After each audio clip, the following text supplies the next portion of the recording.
Dear student, welcome to skill study centre YouTube channel. दोस्तों, आज ये CDP यानी चाइल्ड डेवलपमेंट एंड साइकोलॉजी का दूसरा लेक्चर है।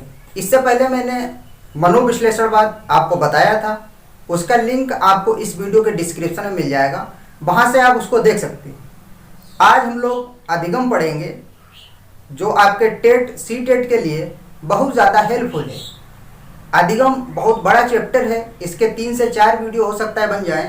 तो यहाँ से 3 से 4 क्वेश्चन तक आपके टेट में पूछे जाते हैं और इसका व्यवहारिक ज्ञान CTET में पूछा जाता है। किस तरीके से क्वेश्चन बनते हैं वो आपको हम इजीली बता देंगे। तो आज हम लोग अधिगम सीखेंगे। अधिगम बहुत बड़ा चैप्टर है। अधिगम सीखेंगे, अधिगम की विधियाँ सीखेंगे, अधिगम के पक्ष क्या होते हैं वो भी सीखेंगे, अधिगम की विशेषताएँ क्या होती हैं और अधिगम को प्रभावित करने वाले कारक कौन कौन से होते हैं, कौन से अधिगम को प्रभावित करते हैं कारक, और अधिगम के वक्र कितने होते हैं, अधिगम के वक्र को कैसे समझना है। ये सारी चीज़ें अगर आप बने रहिए मेरे साथ, सारी चीज़ें आपको डिटेल में हम समझा देंगे, कोई भी दिक्कत नहीं होगी। तो इसके लिए आप 2 काम करिए। अगर नए व्यूअर हैं तो चैनल को आप सब्सक्राइब कर लें और बेल आइकन बन के आएगा, उसको भी आप प्रेस कर दें, ताकि जब भी मैं अपना नया वीडियो डालूंगा उसका नोटिफिकेशन आपके पास पहुँच जाएगा। ठीक है, तो पेन और नोटबुक लेके ही बैठिए, ताकि जो भी मैं लिखाऊं उसको आप अपनी कॉपी में नोट कर लें और जो मैं बोलूं उस पर ज़्यादा ध्यान दें। ठीक है, उसको भी कोशिश करें कि उसको भी मैं नोट कर लूं और नोट्स बनाएंगे, क्योंकि आपका CTET का नोटिफिकेशन आ गया है, उसका भी एग्ज़ाम होने वाला है और वैकेंसी से पहले हो सकता है कि एक टेट और करा लिया जाए, ताकि आप सुपर टेट में बैठ पाएँ। ठीक है, तो शुरू करते हैं कि अधिगम क्या है।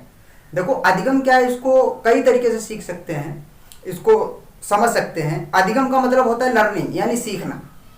ये भी कह सकते हैं कि अधिगम हमारे व्यवहार में वांछनीय परिवर्तन है, यानी जैसा हम परिवर्तन चाहते हैं वैसा परिवर्तन क्या है, अधिगम है। तो इसको आप नोट क्या करेंगे, अधिगम कई तरीके से। देखो, अधिगम का मतलब क्या होता है, सीखना। सीखना को क्या कहते हैं, लर्निंग। तो ये क्या हुआ, अधिगम। अगर इसको हम लोग दूसरे तरीके से देखें तो व्यवहार परिवर्तन की प्रक्रिया क्या होती है, अधिगम होती है। तो क्वेश्चन इसमें इस तरीके से पूछे जाते हैं कि व्यवहारवाद के जनक कौन होते हैं। व्यवहारवाद के जनक कौन है हमारे, यहाँ सारी चीजें लिख दी, आप इसको नोट कर लेंगे या स्क्रीनशॉट ले लेंगे। ठीक है, व्यवहार शब्द का देखो, व्यवहारवाद के जनक कौन है, वाटसन है। यह क्वेश्चन डायरेक्ट टेट में पूछा जाता है कि व्यवहारवाद के जनक कौन है, तो वाटसन है। वाटसन मनोवैज्ञानिक है। यही वही वाटसन है जिन्होंने एक परिभाषा दी है कि आप हमें छोटा बच्चा दे दो, मैं उसको चाहे आप वकील बना दूं, चाहे चोर बना दूं, चाहे डॉक्टर बना दूं, चाहे इंजीनियर बना दूं, क्योंकि ये व्यवहारवाद के जनक है। आगे पढ़ाएंगे, लेकिन अभी अधिगम पढ़ रहे हैं। तो व्यवहार, अब ये क्वेश्चन याद रखना है, 1905 ईस्वी में विलियम मैकडूगल ने व्यवहार शब्द का सबसे पहले प्रयोग किया था। ऑप्शन नंबर C में यही क्वेश्चन पूछा जाता है। अगर पूछे व्यवहारवाद का जनक कौन है तो आप तुरंत लगा देंगे वाटसन। कहाँ के, अमेरिका के। अगर पूछे कि व्यवहार शब्द का सबसे पहले प्रयोग किसने किया था तो आप क्या बता देंगे, विलियम मैकडूगल ने। ठीक है, तो अधिगम की परिभाषा अगर आपसे पूछ ली जाए कि जो व्यवहार में परिवर्तन आता है, स्थायी परिवर्तन, तभी अधिगम होगा, वैसे अधिगम नहीं होता है। अब आप समझ रहे होंगे कि सर ये व्यवहार शब्द क्या है। इसको जरा मैं समझा देता हूं कि व्यवहार से आप समझते क्या है। व्यवहार बोले तो बिहेवियर। देखो, ऐसे समझो, जैसे कोई भी ये लड़की है, कोई भी ये लड़की है, इसकी ये चोटी हो गई, हाथ भी होते हैं लड़की के। तो ये कोई लड़की है मान लो, तो ये जो भी बाह्य रूप से क्रियाएं करती है, जो हमको दिखाई दे, वो इसका व्यवहार होता है। जैसे मैं आपको पढ़ा रहा हूं, हाथ पैर चला रहा हूं, आंखें अपनी बंद कर रहा हूं, खोल रहा हूं, मुंह से बोल रहा हूं, इधर उधर चल रहा हूं, इस तरीके से, ये सब क्या है, ये सब व्यवहार है। ठीक है, जो आपको बाह्य रूप से दिखाई दे वो उस व्यक्ति का व्यवहार होता है। इसीलिए छुट्टियां जो भी करेगी, इसकी चोटी लहरा रही है, देखो ये देखो, इसकी चोटी लहरा रही है, ये क्या है, इसका व्यवहार है। ये आंखें देखो, ये आंख मार रही है। ठीक है, ये आंख मार रही है, तो ये सब इसका क्या है, ये सब इसका व्यवहार है। ठीक है, तो व्यवहार आप समझ गए क्या है। अब इसी व्यवहार में अगर परिवर्तन आया, स्थायी परिवर्तन, तभी अधिगम होता है, वैसे अधिगम नहीं होगा। तो व्यवहार में स्थायी परिवर्तन आएगा कैसे, वो 3 तरीके से आता है। अभ्यास से आएगा, या प्रशिक्षण से आएगा, और अनुभव से आएगा। तो अधिगम की परिभाषा अगर आपसे पूछा जाए क्या बताएंगे, तो आप बताएंगे कि व्यवहार में आए स्थायी परिवर्तन कैसे परिवर्तन आएगा?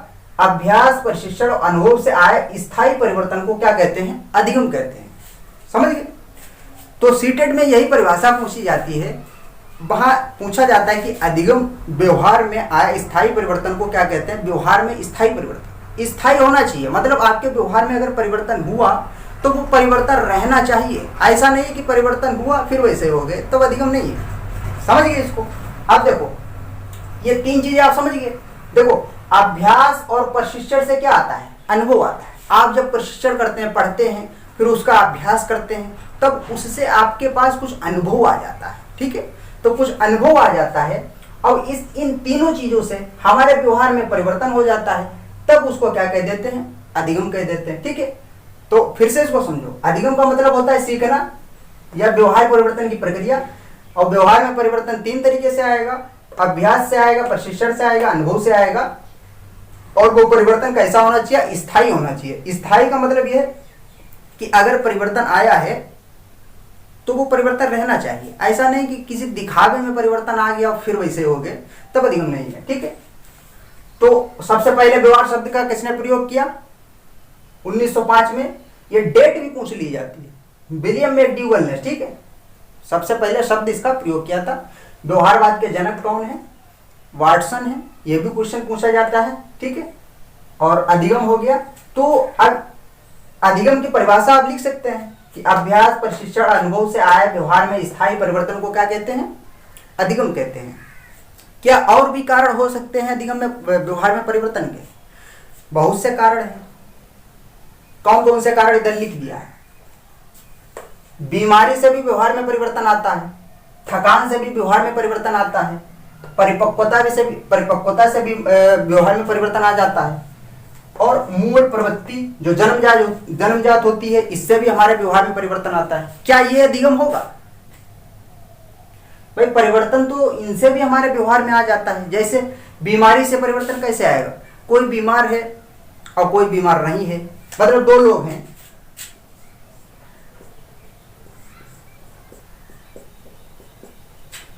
एक ये मान लो बीमार है और एक ये स्वस्थ है, तो इसका व्यवहार अलग होगा, इसका व्यवहार अलग होगा। इसके भी व्यवहार में परिवर्तन आया।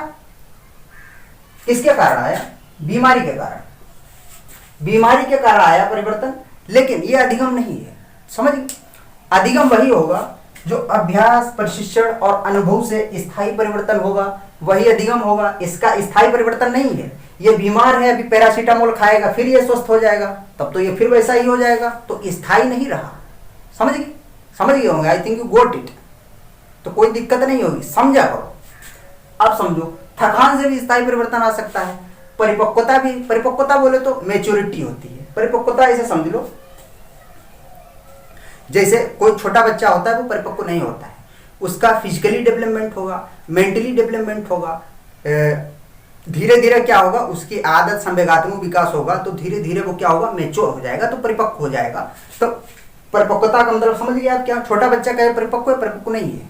रोज कहते हैं कि 17 साल में से, रोज क्रो एंड क्रो कहते हैं कि 17 साल में हमारा मेंटली डेवलपमेंट पूरा हो जाता है, वाटसन कहते हैं 16 साल में पूरा हो जाता है। ये सब आगे की बातें हैं, सब समझाएंगे धीरे धीरे, डरने की कोई बात नहीं है। टेट आप चुटकियों में निकाल लेंगे, कोई भी क्वेश्चन नहीं छूटेगा, बस सुनते रहिए और वीडियो को ज़्यादा से ज़्यादा शेयर भी करते रहिए। तो मादक पदार्थ का सेवन करने से भी व्यवहार में परिवर्तन आता है। मादक पदार्थ बोले तो कोई शराब पी रहा है, किसी ने 2 पौवा लगा लिए शराब, अब वो चला जा रहा है टुम टुम टुम टुम करके, तो उसके भी व्यवहार में परिवर्तन आ रहा है, लेकिन क्या है, अधिगम नहीं है। समझ गए? अधिगम फिर से समझो, अधिगम वही है जो व्यवहार में अभ्यास, प्रशिक्षण और अनुभव से जो स्थायी परिवर्तन आता है, वही अधिगम होता है, वैसे अधिगम नहीं है। समझ गए? तो बहुत से भी और भी आगे बहुत कुछ बताना है आपको, तो वो शायद हम नेक्स्ट वीडियो में आपको बताएं। अधिगम की बहुत सी परिभाषाएं अलग अलग मनोवैज्ञानिकों ने दी हैं, जैसे क्रो एंड क्रो ने दी कि आदत अभिवृत्ति से जो हमारे व्यवहार में परिवर्तन आता है उसको अधिगम कहते हैं।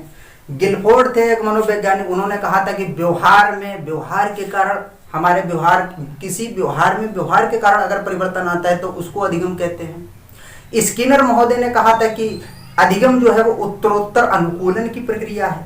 तो उन्होंने इस तरीके से बताया था। ये डायरेक्ट आपके एग्जाम में क्वेश्चन पूछा जाता है कि व्यवहार में उत्तरोत्तर अनुकूलन की प्रक्रिया है। ऑप्शन नंबर ए लिखा होगा, रूस लिखा होगा, वाटसन लिखा होगा, मैकडूगल लिखा होगा या स्किनर, तो आप ऑप्शन नंबर डी मार देंगे कि स्किनर ने बताया था, अगर याद होगा आपको। तो ये नेक्स्ट वीडियो में आपको हम बताएंगे कि कैसे इनको सारी चीजें लिख देंगे, आप कॉपी में नोट कर लेंगे, आपको याद हो जाएगा, समझ गए। तो बहुत से मनोवैज्ञानिक थे। गेट्स ने बताया था कि आदत और अभिवृत्ति से, आदत अभिवृत्ति नहीं, प्रशिक्षण और अभ्यास से जो हमारे व्यवहार में परिवर्तन आता है उसको हम लोग क्या कहते हैं, अधिगम कहते हैं। तो अलग अलग मनोवैज्ञानिक थे, उनका अलग अलग मत था, ठीक है। हमारा मत अपना है कि व्यवहार में वांछनीय परिवर्तन जैसा हम चाहते हैं अगर वैसा परिवर्तन हो जाए तो अधिगम है, समझिए। मैं पढ़ाना चाहता हूं, अगर किसी को देख के हमारे व्यवहार में परिवर्तन आए कि ये बंदा अच्छा पढ़ाता है, तो मैं उसकी तरह अगर पढ़ाने लगा तो हमारे व्यवहार में परिवर्तन हुआ। पहले नहीं पढ़ा पा रहा था, अब पढ़ाने लगा तो अधिगम हो गया, वांछनीय परिवर्तन। ये मेरी परिभाषा है, समझिए। तो नेक्स्ट वीडियो में मैं आपको सारी परिभाषाएं बता दूंगा, तो वो आपके टेट और सी टेट में बहुत अच्छे से पूछी जाती है। अधिगम के वक्र, अधिगम की पक्ष, अधिगम की विधियां और अधिगम को प्रभावित करने वाले कारक, वो सारी चीजें बता देंगे, ठीक है। मूल प्रवृत्ति जन्मजात होती है, भी हम बताएंगे मूल प्रवृत्ति क्या होती है, जन्मजात होती है, सारी चीजें आपको हम बता देंगे। तो आज के वीडियो में इतना ही। अगर वीडियो आपको पसंद आया हो तब लाइक करना, वैसे कोई जरूर नहीं लाइक करने की। अच्छा लगे तो वीडियो को शेयर भी क्या करें, आपके व्हाट्सएप ग्रुप में जो स्टडी से रिलेटेड हुआ करें, ताकि और लोग भी इसको देख सकें, ठीक है। क्योंकि टेट और सीटेट का एग्जाम होने वाला है, आप उसको इजीली क्वालिफाई कर लें, ठीक है। क्योंकि मैं खुद टेट सीटेट क्वालिफाई हूँ, आपको वही पढ़ा रहा हूँ जो मैंने पढ़ा है। मैं पहली बार में ही टेट सीटेट क्वालिफाई कर लिया, ठीक है। कहीं भी कोचिंग नहीं पढ़ी, जो मैंने खुद नोट्स बनाया है वही आपको मैं पढ़ा रहा हूँ। तो आप विदाउट हेजिटेशन, बिना डरे हुए, ऐसा ना समझे कि सर फ्री पढ़ा रहे हैं तो ये कुछ भी पढ़ा देंगे। पेड कोर्स आप पढ़ेंगे तब भी आपको इतना नहीं पढ़ाया जाएगा, ऐसे नहीं पढ़ाया जाएगा। मैं आपको फ्री पढ़ा रहा हूँ और इससे आप अपने ऊपर कॉन्फिडेंस लाएं, बशर्ते कि ईमानदारी से पढ़ें, अपने ऊपर कॉन्फिडेंस बनाएं, भरोसा रखें कि टेट निकल जाएगा, निकल जाएगा, कोई दिक्कत नहीं होगी, बहुत बड़ा एग्जाम नहीं है, समझिए। तो मिलते हैं नेक्स्ट वीडियो में, जब तक के लिए बाय बाय, टेक केयर।